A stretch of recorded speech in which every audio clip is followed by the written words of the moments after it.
सहना भवतु सहनौ भुनक्तु सह वीर्यं करवावहै तेजस्विनावधीतमस्तु मा विद्विषावहै। ॐ शान्ति शान्ति शान्तिः। Change of gears, change of subject. The subject is Bhagavad Gita, bang middle of chapter 7. Why, you may ask? I find myself right now in the midst of a teaching a 6-month Vedanta and Sanskritam course in our ashram in Rishikesh, India. And so while I am away, I promise that every day I will send a video and which can be telecast there. Today's video will be telecast there tomorrow for the class. And so,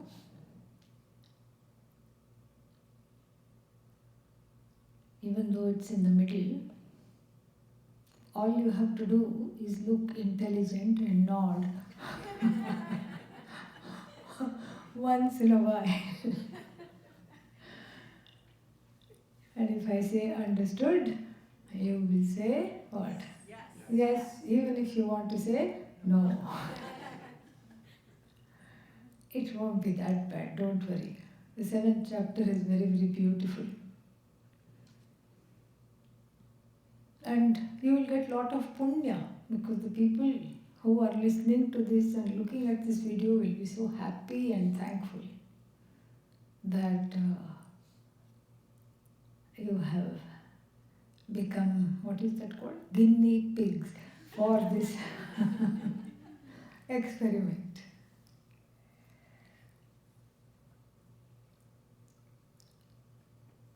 Before we come to the middle of the 7th chapter, since you are cooperating so nicely, it is only correct that I bring you to the middle of the 7th chapter by just giving a small, very short overview.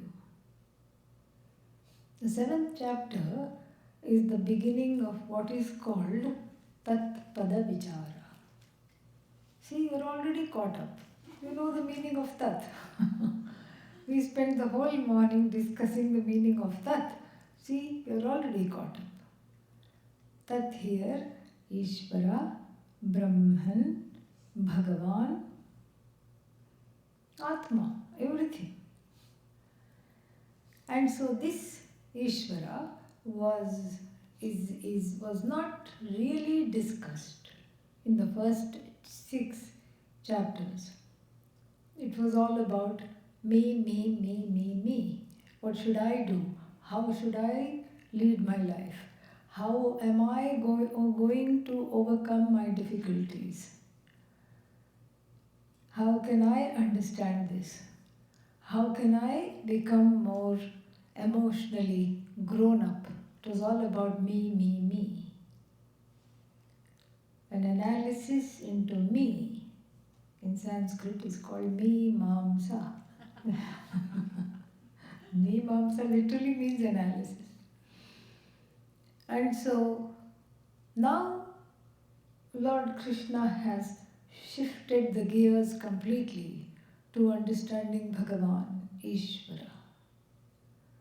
And right at the outset, Lord Krishna as Bhagavan talks about his twofold nature. Twofold nature. One seen from the standpoint of Swarupa. Swarupa means that which never changes, that which is never different. from the standpoint of the Swarupa, it's always the same.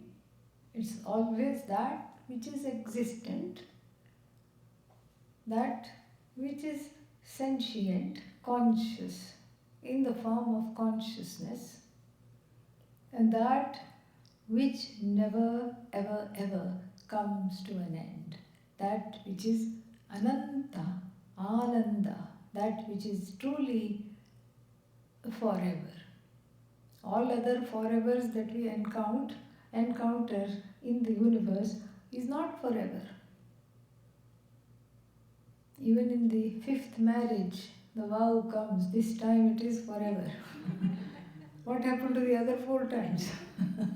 Who knows? But even the fifth time, it's not forever. Okay? And so, now, Bhagavan describes himself, herself, as that which is forever, that which is sentient, and that which is not only existent, but the source of all existence. Satchidananda or Satyam Jnanam Anantam. Okay, let Lord Krishna describe. What does it have to do with me? Well, what I am seeking is the forever. From the standpoint of the human pursuit, if I am seeking forever, I am naturally seeking Bhagavan. I am seeking Bhagavan from the standpoint of Swarupa.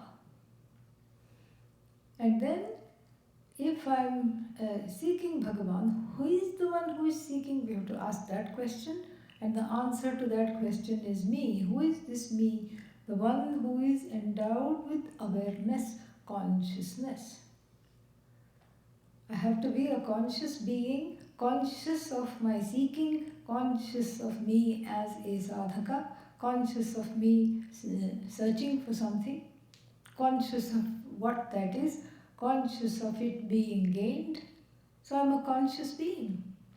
I'm even conscious of my own self-ignorance. That is why I'm here, because I cannot stand my self-ignorance. So that is the seeking forever. I'm seeking the forever, and then I'm seeking that. Who is the one? Who is this I? A conscious being. And what is this Ishvara? Conscious being. On the level of Chit, there is oneness, immediately palpable oneness. I am nothing but Chit. If you take away from the Jiva, the body, cognitively, okay? I'm not asking for anybody to have an out-of-body experience. If you cognitively take away the body, nothing lost. I still am. I'm conscious. I'm consciousness, in fact. And that is what is called Chit, sentiency, consciousness, and at that level there is oneness. And the existence, Sat, only that which is existent can be conscious, only that which is conscious is existent. Sat and Chit are one. Ananda is also Sat and Chit. They cannot, even though we parse them separately for the sake of analysis, it's all actually just one. This is Ishvara's Para Prakriti. Para means ultimate.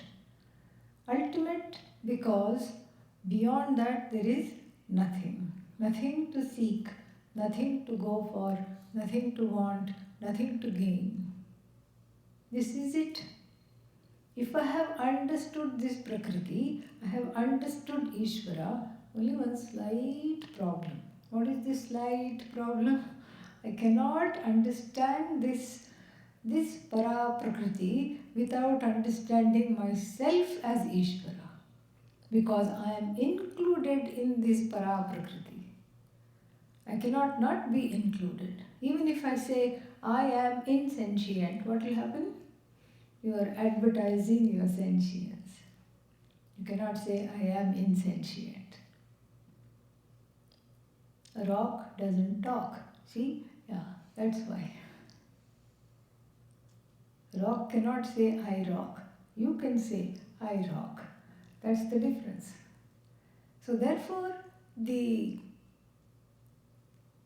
the Swarupa of Ishvara and Jiva are identical from the standpoint of Para Prakriti.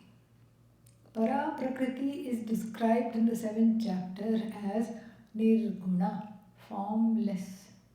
Every form is its form, itself is formless. It has, as it were, this Satchidanandam Brahma has entered into every little nook and corner of the creation and has populated, animated all the names, forms, namas, rupas. It has animated everything without becoming any one thing. It hasn't lost itself in the process of animation. In other words, Brahman has not become the universe. Brahman is still Brahman, just like the sun lends its light to the moon, to the planets. All the planets, it lends its light without undergoing any loss. The sun is sun, everything basks in the light of the sun. Similarly, Satchidanandam Brahma is Satchidanandam Brahma. Everything else is Satchidanandam Brahma. Brahman is not any one thing. This, in short, is Para Prakriti, and the Para Prakriti is a new term relatively to us because we had not encountered this before, but we know it as Swarupa Lakshana. Swarupa Lakshana means indicatory words through which the Swarupa of Ishvara Bhagavan is understood. Satchitananda are not attributes of Bhagavan, like big, blue, fragrant, lotus, lily. Bring me a lily. If I tell you, you will say, oh, in the field over there, in that lake, so many lilies are there. Which one you want me to bring? Bring me the big lily. Many big lilies are there. Which one you want? The big blue one. Many big blue ones are there. Which one shall I get for you? The fragrant one. So the words big, blue and fragrant qualify the lily, and they help us to understand this, differentiate this particular lily from all others of its own class. That is the function of a Visheshana. Visheshana means adjective. Svajatiyebhyah vishayebhyah vyavartakam visheshanam. That which helps us to distinguish one thing from all others in its own class. Tall tree. Many trees are there. Tall tree. And then leafy tree. Redwood tree. Different names. And this is not the same as Sat, Chit, Ananda or Para Prakriti. Not at all the same. We'll see why. Because many reasons. First reason is because that which is free of all attributes, we cannot describe using attributes. That would be a useless endeavor. Here I am saying it is without attributes, and then I am giving attributes for it to be described. That is what is that called? Self-contradictory affair. Then that is one reason it is problematic. And suppose if we were to say, let Brahman have attributes. Why are you so much against attributes? Look at this Jagat, full of attributes. What's wrong? You tell me what's wrong. Because if it has attributes, what will happen? It will become finite. Each attribute becomes mithya, and then it becomes dependent on something else. Then we have to find out one more Brahman that is attribute free, which is holding up this Brahman. Then that Brahman also we have to describe using what? Attributes. And then again we have Visheshana, and then again we'll be in a happy little or a sad little endless regression. Going further, further, further, further. And so somewhere we have to stop, somewhere we have to say this, and so therefore we say they are not attributes. They are not actually. What are they? They are indicatory words, lakshana, not visheshana. Visheshana, the other reason why we cannot use an adjective is because adjectives' job is to distinguish things in its own class. What is the Brahman class? Is there a class or a group of things called Brahman? Bring me big Brahman, yellow Brahman, fragrant Brahman. Can I say? No. How many Brahmans are there when we last checked? A few hours back? 4? Did somebody say 4? No. How many Brahmans are there? 1. Non-dually 1, that too. And so really this doesn't work. To use the adjective, we have to have at least 2 things. One thing doesn't work. So the adjectives, bye-bye. You have to just bid them goodbye. Lakshana, we use this device called Lakshana. We deploy this device called Lakshana. Not attributes, definition. Lakshana means definition. And what is this definition? What is the first? Let us see the Lakshana of Lakshana, the definition of definition. Sarvebhyah vishayebhyah vyavartakam lakshanam. That which distinguishes a thing from everything else. Adi Shankara gives a very nice example. He says, like for example, the description of space. Avakasha pradatra akasha.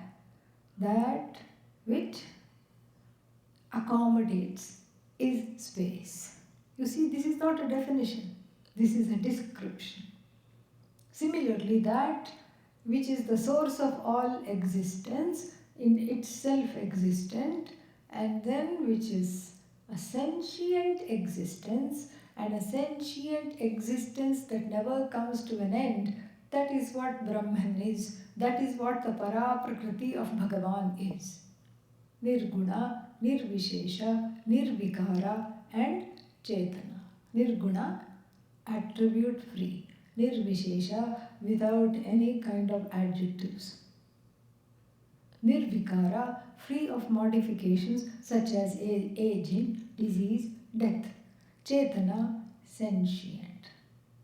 This is Bhagavan's Para-Prakriti. Then we have Apara-Prakriti. Apara means na-para, not ultimate, not absolute, meaning Bhagavan can also be recognized by a kind of a nature that comes and goes. Something that is attributed to Bhagavan. And what is it that is attributed to Bhagavan? The King of the universe, the title of the King of the universe. And what is attributed here is the causality of the Jagat. From the standpoint of being the cause of the Jagat, Jagat is because, Bhagavan is cause. So, the epithet Bhagavan is gained.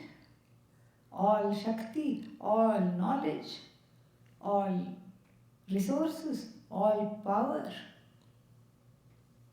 all Vairagya, all Samarthya, Virya, all yashas. There are sixfold things that make Brahman into Bhagavan, so to speak, make as though. But those sixfold powers, which we just talked about, are connected with the emergence of the Jagat. Otherwise, the powers are latent. Just like if if you have a stick at home to beat an intruder who comes, are you carrying the stick all the time? No. Only when you feel like somebody is coming to threaten, then you carry the stick. And so the accoutrements of power, all pervasiveness, all knowledge, all these things come only with regard to the status of being the creator of the universe. It is a status that is superimposed upon that which it is free of, namely the para prakriti gets this epithet. That's what it is. Without undergoing any change, it gets this epithet to become, so to speak, the cause of the universe. And how long does it last? As long as the universe is in an actively manifest, a growing, expanding universe, the physicists will tell us. So as long as that is there, actively manifest, until then this causality continues. One day, Bhagavan swallows the universe, and then what happens? Easier than swallowing a pill for Bhagavan. Universe, you can't say gone. Where is the universe? In a state of demanifestation. Manifestation, retraction. Projection, retraction. Manifestation, demanifestation. This is what the cycles are. Jagat is never really gone. It is in a latent form. For a change, the jivas are sleeping like babies in the lap of Ishvara, so to speak, with pacifiers in the mouth.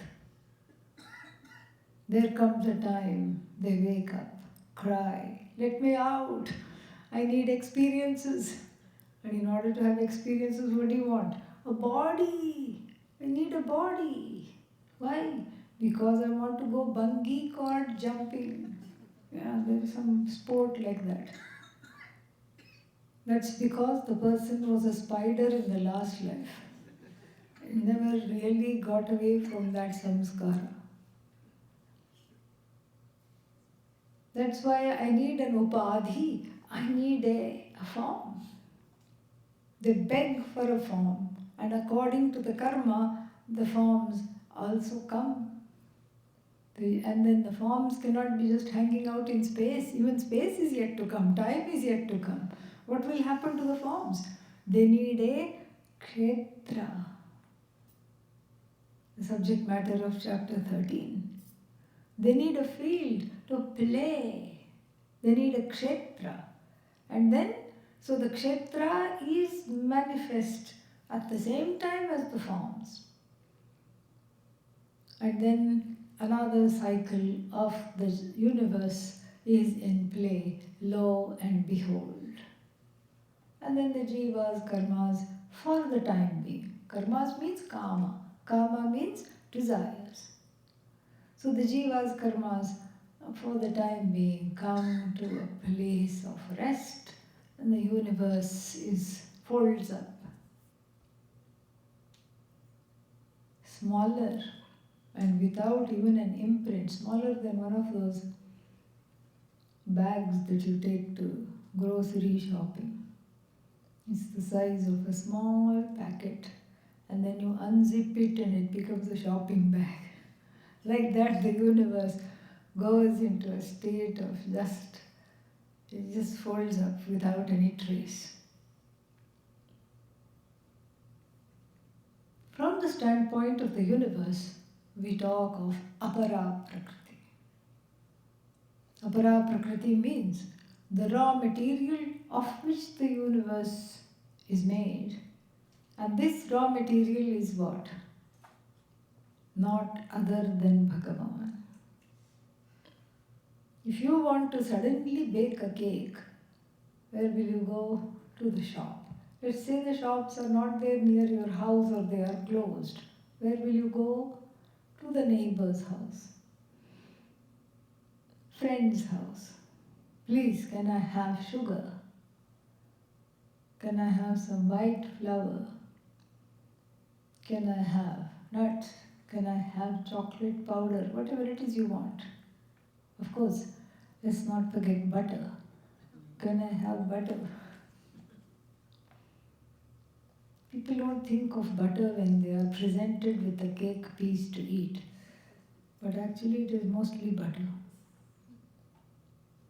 You can go to a friend's house to borrow these ingredients and come and mix it up and put it in the oven. Where will Bhagavan go? No neighbors, no friends, nothing other than Bhagavan. Oh, only, not lonely, only Bhagavan. And so the raw material is the same as Bhagavan. Only we call, since the raw material has that creative power, we call it not Bhagavan, we call it Bhagavati. That's all. Feminine. Maya Shakti, which is all knowledge from the standpoint of Bhagavan. The shadow side of Maya is Atma Ajnanam, self-ignorance. This is Apara Prakriti. The manifest universe and the latent Shakti that helped with the manifestation and the raw material is called Apara Prakriti. It is the opposite of Para Prakriti, we are told. Para Prakriti is Nirguna. What is this? Saguna. Gunaihi saha vartate. That which is with attributes. It is variegated. It has colors, it has names, it has forms, it has shape, it has size, it has texture. That's why the universe is very, very interesting.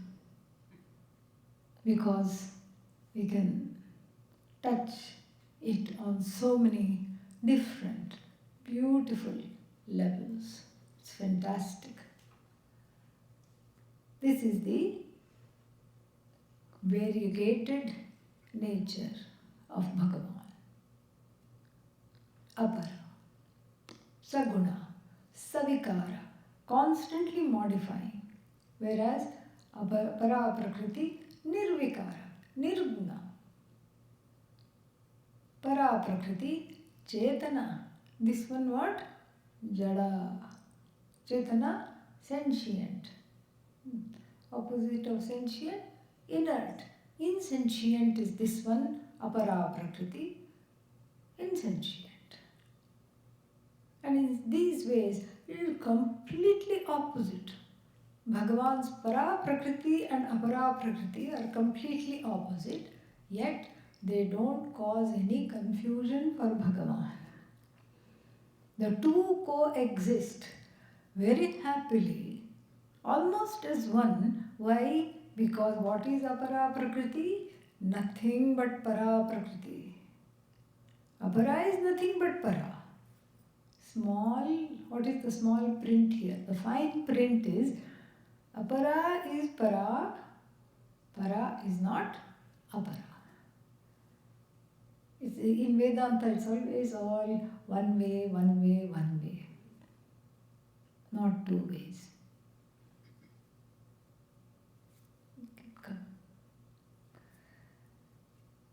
Then, so this Para and Apara Prakriti coexist without any problems for Bhagavan. But for the human being, confusion ensues. Because like Bhagavan, I too am a mixture of para and apara prakriti. I am Satchidananda, that sentient consciousness I am, along with a saguna full of attributes, body mind complex, savikara, that which is always changing, saguna, savikara, what else? Achetana, jada, insentient. Whereas the one who observes the body mind complex is para, nirguna, nirvikara, chetana. Very beautiful. This mix up is the cause of samsara, it was revealed. And how to understand this was revealed. The reason for this mix up was Maya in the form of Atma Ajnanam, that which makes me wear a dunce cap and sit in the corner of the room. I don't know what, my own nature. That is the problem. It was revealed up till now.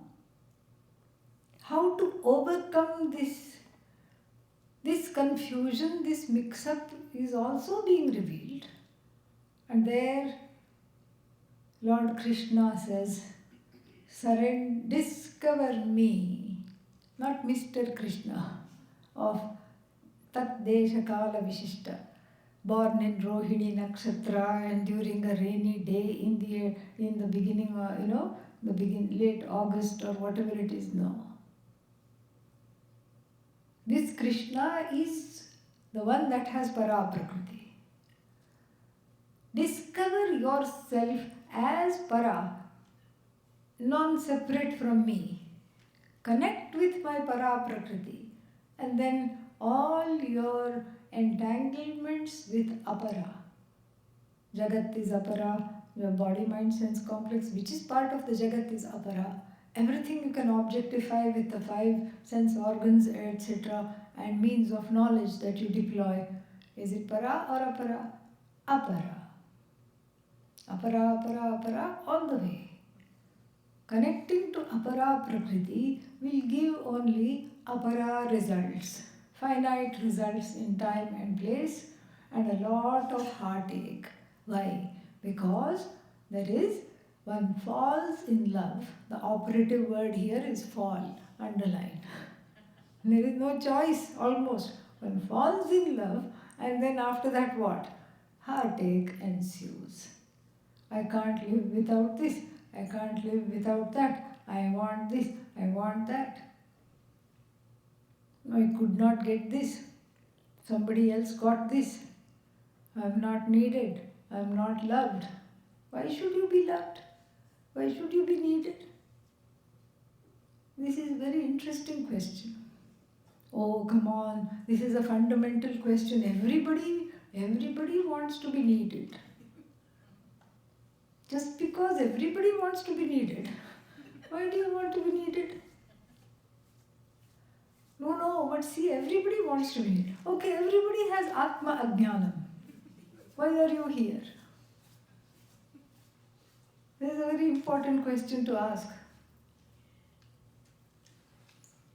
And so, just because the majority chooses something doesn't mean it's right. Pujya Swamiji always used to give this example. Long before, in the 6th, 7th centuries, Ptolemy, an astronomer, had already said the earth is not flat like a chapati. It is round. People were afraid to travel. They thought if they go, we don't know where the end of the earth is, we'll fall down. They never traveled.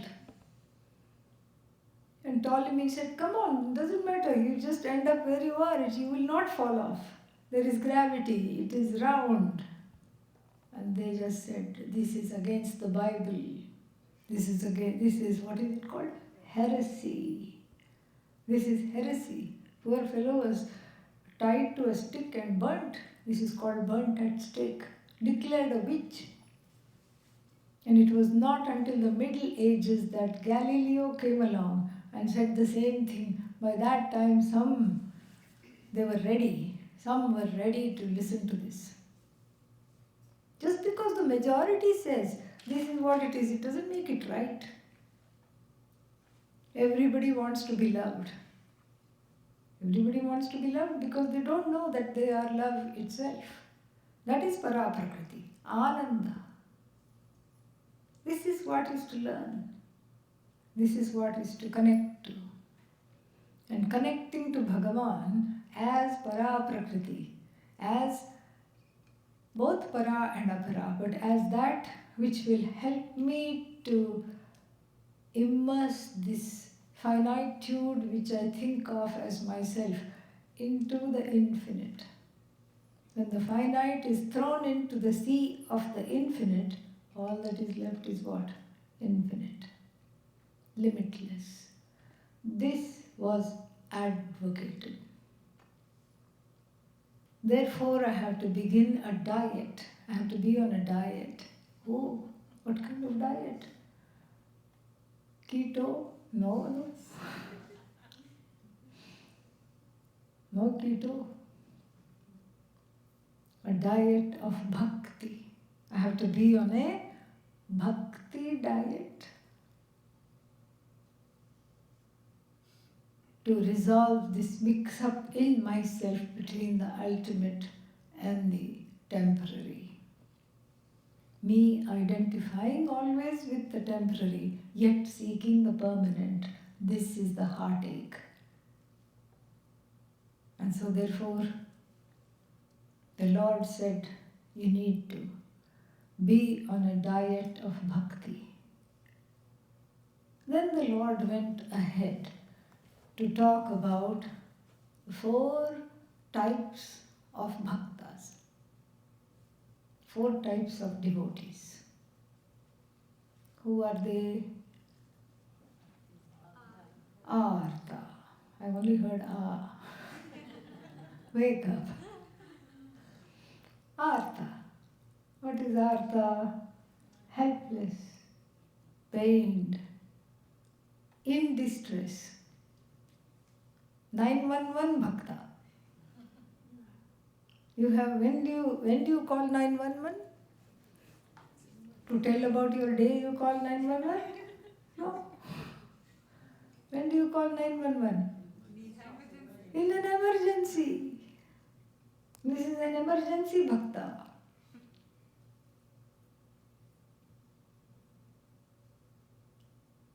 Bless me. It's just 2 in the morning, that's all. But Bhagavan is timeless. Bless me. Give me this. Give me that. Make this all right. Why? Because this is not all right. This is called Artha Bhakta, 911 Bhakta. Then there was another kind. What was the second type? Artharthi. Little better the sound was.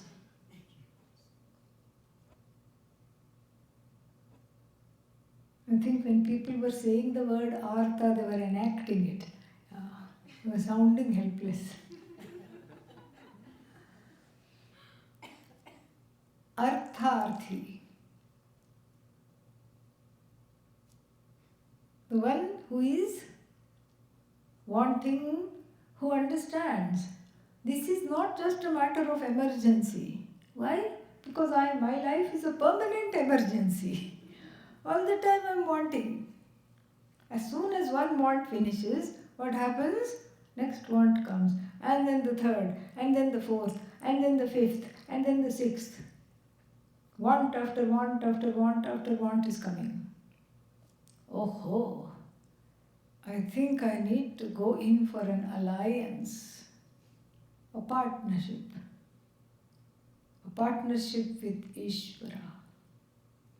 What does that look like? We don't even know. Here we don't know, but in India, people are very creative. People threaten God with the index finger. They go to the temple and say, make my daughter get married. And if you do that, I'll give you a new silk sari, O goddess.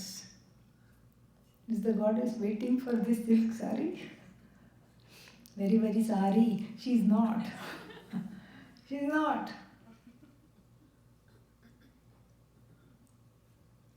Because she's beyond wants.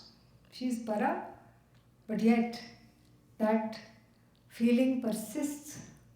Let me enter into a partnership with Bhagavan. And then I'll be protected. And I'll give some profit. Name the business Balaji Enterprises. Why Balaji? Richest temple in India. They get gold bars in the hundi, means the offeratory. They get solid gold bars. And you can see them counting it also. If you go this side, they will show you underneath. There are bars, not gold bars, iron bars on top. And then you look below, and in the basement with these huge sieves which one person cannot hold. 4 people have to hold and shake these huge sieves. They, sort out what? Different kind of gold. Coins, ornaments, bars. It's a temple that's bathing in gold. Central South India. Okay, so I'm going to call my business, my store, Balaji Shop. And then what? You don't have to do anything. I tell Balaji, I'll do all the work. Balaji is laughing helplessly. I'll do all the work. And I'll give you what? 50%. 50% is yours. Pragmatic artharthi. That 50% doesn't belong to Balaji, will come back to this fellow in the form of karma phala, the person knows. Very pragmatic. This is the second type. Here we have to draw a line because the next 2 types are of a drastically different character, level. What's the third kind of bhakta? Jignasu. Jignahu, Jignasu. Jnatum, Ichchu. The one who is desirous of knowing. Knowing what? Who are you, Bhagavan? I don't want anything other than you. This is Jignasu. Finally, the Jnani, who is also a bhakta, because the Jnani does not die after gaining the knowledge. Thank God. Otherwise, Vedanta would be very unpopular.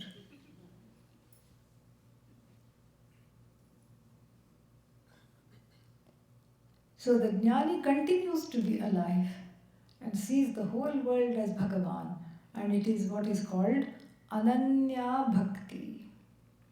A bhakti that is non-dual in nature. So you see, between the first 2 and the last 2, there is a quantum leap, huge leap. The first 2 are completely, drastically different from the last 2. How? The first one is looking for what is called dukkha nivritti. Dukkha nivritti means warding off crisis, sorrow, emergency, any kind of difficulty, challenges. Is always in a state of permanent stress, terrible cortisol levels, permanent stress, jumping up and down, wanting, seeking remedies. I want some relief. Seeking relief from distress is the first, the effort of the first one. The second one's motivation for praying is not seeking relief from distress, dukkha nivritti. It is sukha prapti, gaining something comfortable. That's why there is a deal with Bhagavan.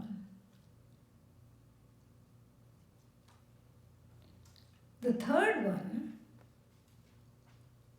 is the one. So this way the first two are different because both of them, before we discuss the third, I have to mention this. The first two are seeking certain ends, whether it is dukkha nivritti or sukha prapti, removal of distress or the gain of some happiness, using Bhagavan, God, as the means. The third one is distinguished from the other two, the jignasu, because for him, God is an end, not the means to local ends. See the difference? This is when you have to nod intelligently. Okay?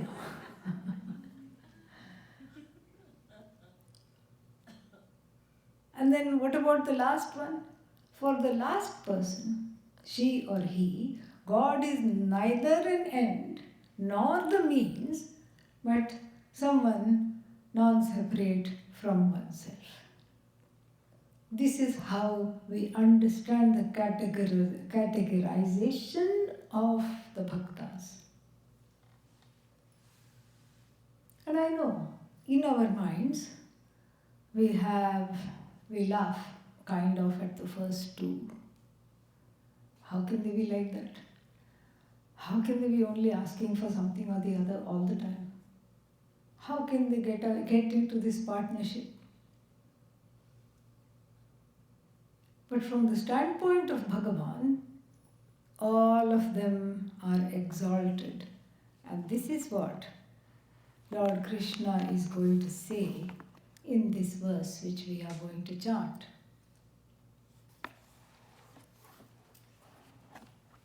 Verse 18. I don't know which page. Please look.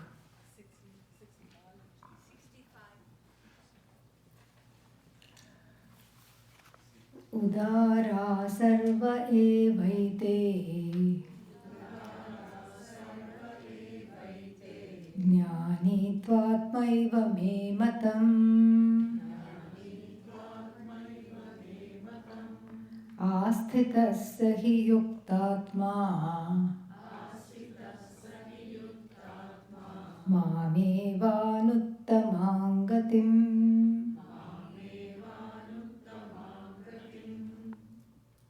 Arjuna, they are all really great. Udaraha. Sarva eva ete. Ete bhaktaha udaraha. They are all great. Great means exalted. Why? Because the person need not pray. They can go rob a bank if they are in distress. They can go gossip.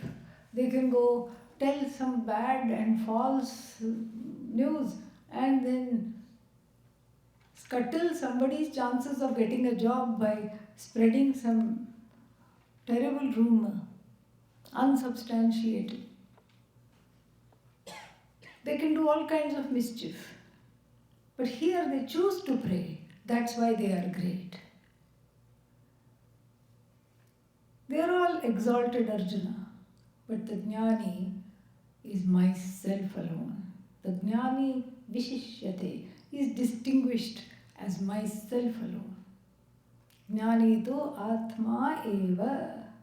Me matam means this is my opinion. But here Bhagavan's opinion is not to be translated as opinion. It's more of a upadesha, a teaching. Because if you take it as opinion, you can say, I disagree. I have my own opinion. But here, we don't do that with the Shastra. We operate upon everything, but we let the Shastra operate upon us. That is what the idea is. Then further, the next two verses are the stuti, praise of this Jnani. Bahunam janmanamante Jnanavan mam prapadyate वासुदेवः सर्वमिति स महात्मा सुदुर्लभः.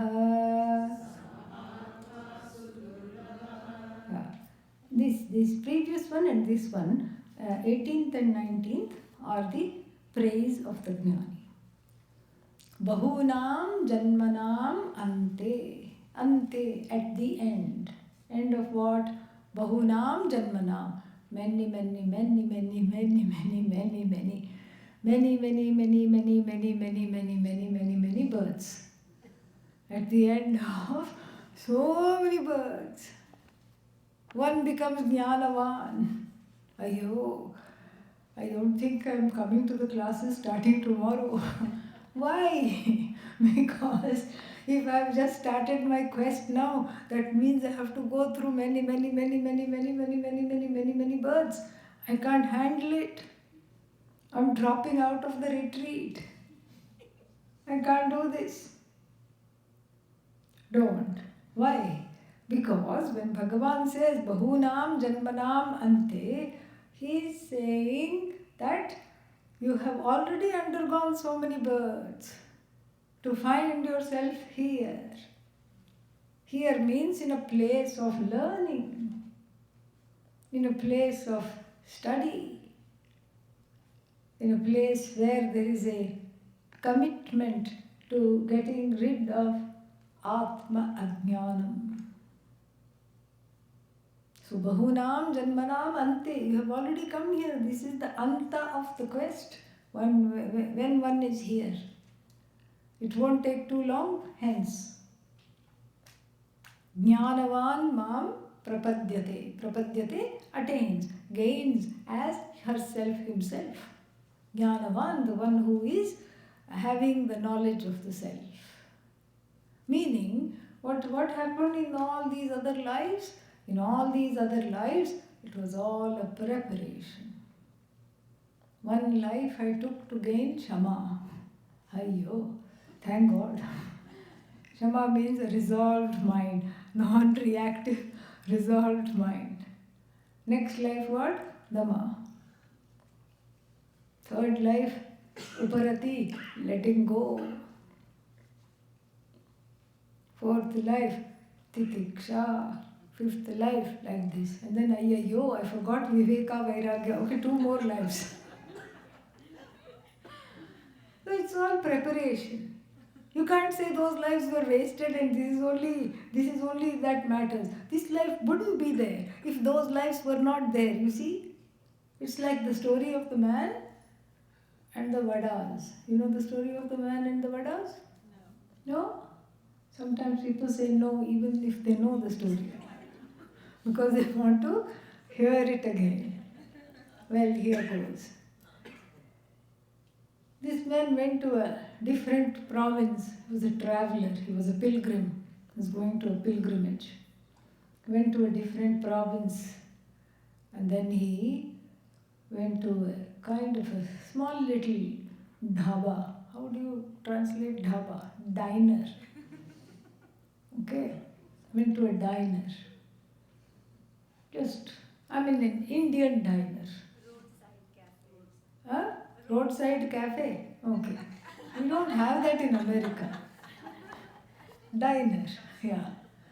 And Indian diner means when you go at lunchtime, what is served is lunch. When you go for breakfast, what's for breakfast is breakfast. Meaning no choices. You just get what is there and you eat and go. This fellow went when there was neither lunch nor dinner, sometime tea time. He said, "What do you have here? I'm hungry. Will what you have fill my stomach?" And they said, "This fellow is slightly off. Pay close attention to him. Make sure he pays before he goes. He is acting funny." Yes, we'll fill your stomach, come. Will whatever is there, will it fill my stomach? Yes, it will fill your stomach. Just come, sit down. What is there? Vadas. Vadas? Some other deep fried stuff. Along with a, what is it called? Liquid, spicy liquid with some tomatoes, vegetables, etc., called sambar. And so he said, all right, bring me a vada. Vada comes. In it goes. Sambar is drunk. Another. I'm still hungry. Another. Another. That's how many? 4. Yes, good. Somebody is keeping count. This is important. One more. Okay. Now how many? 5. One more. One more. Then he said, By this time, 1 liter of sambar is sloshing in his stomach. Says, now I'm full. And this is not like a, nice tablecloth and candles and napkins and somebody comes with a bill. No, you have to go there and pay. At the counter, near the door. Cashier is sitting there, along with 2 burly fellows.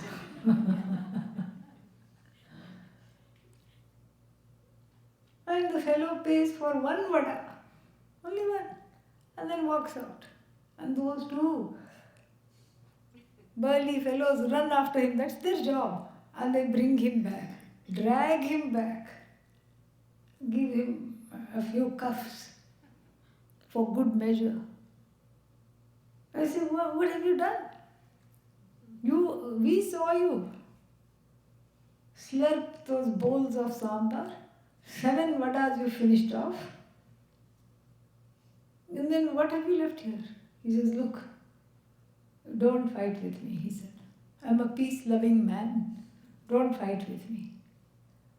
When I came, I asked you clearly, is this place and whatever you have, you're serving in this place, is this going to satisfy my hunger? What did you say? Yes. First vada didn't cut it. Second vada, no. Third, no. Fourth, no. Fifth, no. Sixth, no. 7th vada is the one that made me full. That's why I'm going to pay for the 7th vada. Doesn't work like that. First vada, birth, schooling. Second vada, college. Third vada, job. Fourth vada, marriage. 5th vada, children. 6th vada, building a house. 7th vada, Vedanta. That's what fills up. That's what shows me I'm Purna. But that doesn't mean all the 6 vadas were useless. Everything is a preparation. And that is what is meant here. Bahunam janmanam ante jnanavan mam prapadyate. Gains me. How does this jnanavan gain me? The person of knowledge, how does she or he gain me? Vasudevah sarvah iti. All this is nothing but Bhagavan alone. Vasudeva is the name for Krishna. But here it's not Mr. Krishna, the one with the flute, wearing yellow clothing and sporting with the gopikas that is talked about. That is just for upasana, meditation. What is talked about here is entirely something else. What is talked about here is that para prakriti of Bhagavan, which we discussed earlier. Vasudevaha sarvam.